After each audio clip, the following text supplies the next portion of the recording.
Vibrant Gujarat summit का PM Modi ने किया उद्घाटन। कार्यक्रम में शामिल हुए यूएई के प्रेसिडेंट।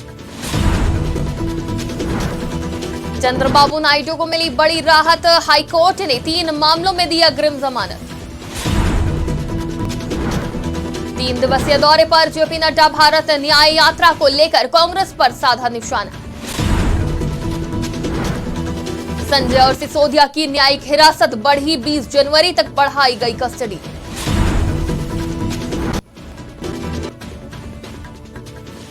बाईस जनवरी को गर्भगृह में स्थापित होंगे रामलला। कांग्रेस ने किया प्राण प्रतिष्ठा निमंत्रण अस्वीकार्य। नमस्कार, आज की खबर में आपका स्वागत है। मैं हूं आपके साथ शिखा मेहरोत्रा। शुरुआत करते हैं आज की बड़ी खबरों की।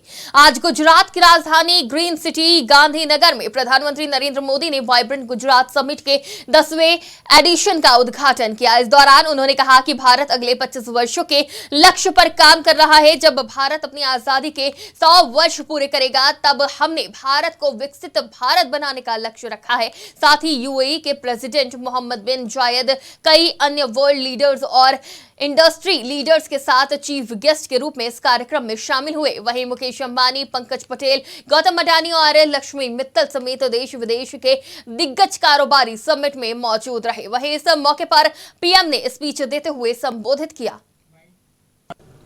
और अब भारत अगले 25 वर्षों के लक्ष्य पर काम कर रहा है। जब भारत अपनी आजादी के 100 वर्ष मनाएगा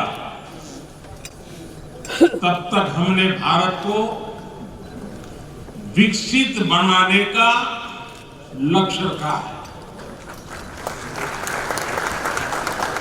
और इसलिए ये 25 साल का कार्यकाल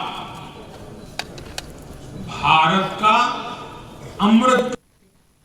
भ्रष्टाचार से जुड़े मामलों में एक बड़ी राहत देते हुए टीडीपी सुप्रीमो और आंध्र प्रदेश के पूर्व मुख्यमंत्री चंद्रबाबू नायडू को आंध्र प्रदेश उच्च न्यायालय ने अग्रिम जमानत दे दी है। नायडू को बुधवार को 3 मामलों में अग्रिम जमानत दी गई है। न्यायाधीश टी मल्लिकार्जुन राव ने इस आशय का आदेश जारी किया। साथ ही नायडू को ऐसी कोई भी टिप्पणी करने से परहेज करने का निर्देश दिया गया है जो जांच को प्रभावित कर सकती है। आंध्र प्रदेश सीआईडी ने इनर रिंग रोड रेत और शराब मामले में चंद्रबाबू नायडू के खिलाफ मामले दर्ज किए थे। टीडीपी प्रमुख ने अग्रिम जमानत के लिए उच्च न्यायालय में 3 अलग-अलग याचिकाएं दायर की थी।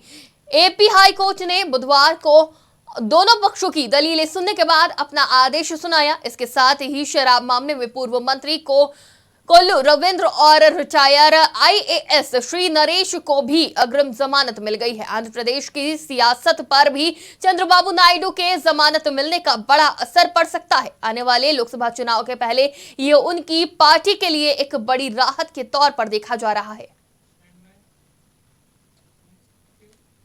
भाजपा के राष्ट्रीय अध्यक्ष जगत प्रकाश नड्डा असम के दौरे पर है, जहां एक कार्यक्रम के दौरान बीजेपी के राष्ट्रीय अध्यक्ष जेपी नड्डा ने भारत न्याय यात्रा को लेकर कांग्रेस पर निशाना साधा। पीएम मोदी ने ओबीसी को संवैधानिक दर्जा दिया, लेकिन कांग्रेस केवल वोट चाहती है। नेहरू ने अंबेडकर को संसद में प्रवेश करने से रोक दिया था। ओबीसी के साथ इतना अन्याय करने के बाद अब वो न्याय यात्रा निकाल रहे हैं। कांग्रेस ने अनुच्छेद 356 का उपयोग करके निर्वाचन सरकारों को 90 बार बर्खास्त किया। जब राहुल गांधी अपनी यात्रा के दौरान यहां आते हैं तो आपको उनसे 1984 के विरोध के बारे में पूछना चाहिए। अभी ये न्याय की बात करते हैं, आप बताइए ओबीसी का ये नारा लगाते हैं कि नहीं लगाते हैं? लगाते हैं ना। पिछड़ा वर्ग का नारा लगाते हैं कि नहीं लगाते हैं? इन्होंने कहा कि नहीं कहा सब मोदी चोर हैं? कहा कि नहीं कहा सब मोदी चोर हैं? और ये कहा कि नहीं कहा मैं माफी नहीं मांगूंगा? कहा कि नहीं कहा? कोर्ट के सामने कहा मैं माफी नहीं मांगूंगा। अब ये ओबीसी के समर्थक हो गए, जो ओबीसी को गाली दे, जो ओबीसी को गाली दे के माफी नहीं मांगे, और ये ओबीसी की बात करते हैं।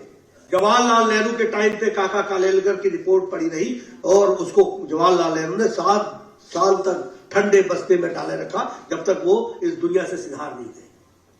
मिसेस गांधी ने मंडल कमीशन राजीव गांधी ने मंडल कमीशन 20-20 साल हाथ नहीं लगाया उसको, और आज जब 90 के बाद मंडल कमीशन लागू हुआ और ओबीसी की बात हुई, ओबीसी को संवैधानिक स्टेटस किसने दिया?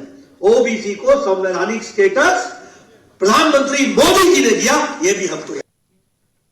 संजय सिंह और मनीष सिसोदिया की न्यायिक हिरासत बढ़ा दी गई है। दिल्ली की राव रेवेन्यू कोर्ट ने दोनों को 20 जनवरी तक न्यायिक हिरासत में भेज दिया है। दिल्ली शराब घोटाला मामले में दिल्ली के पूर्व डिप्टी सीएम मनीष सिसोदिया और आप के राज्यसभा सांसद संजय सिंह को बुधवार को राव रेवेन्यू कोर्ट में पेश किया गया था। संजय सिंह और मनीष सिसोदिया की न्यायिक हिरासत की अवधि खत्म हो रही थी आज, लेकिन इसे बढ़ा दिया गया है। बीते दिनों आम आदमी पार्टी के राज्यसभा सांसद संजय सिंह को आगामी राज्यसभा चुनाव में नामांकन फॉर्म दाखिल करने के लिए व्यक्तिगत रूप से आने की अनुमति दी थी। इससे पहले अदालत ने जेल अधीक्षक को चुनाव के संबंध में अंडरटेकिंग, नामांकन फॉर्म और अन्य सहायक दस्तावेजों पर हस्ताक्षर की अनुमति देने का निर्देश दिया था।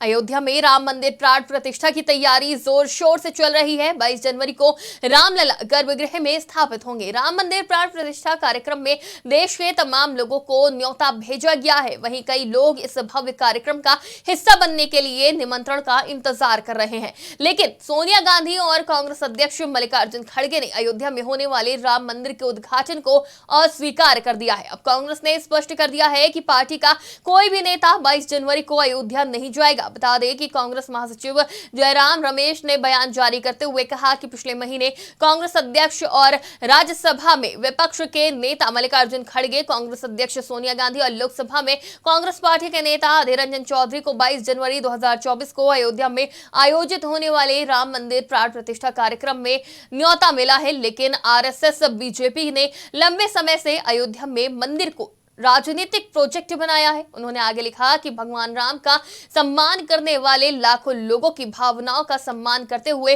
मल्लिकार्जुन खड़गे, सोनिया गांधी और अधीर रंजन चौधरी ने स्पष्ट रूप से आरएसएस बीजेपी के कार्यक्रम का निमंत्रण सम्मानपूर्वक अस्वीकार कर दिया है।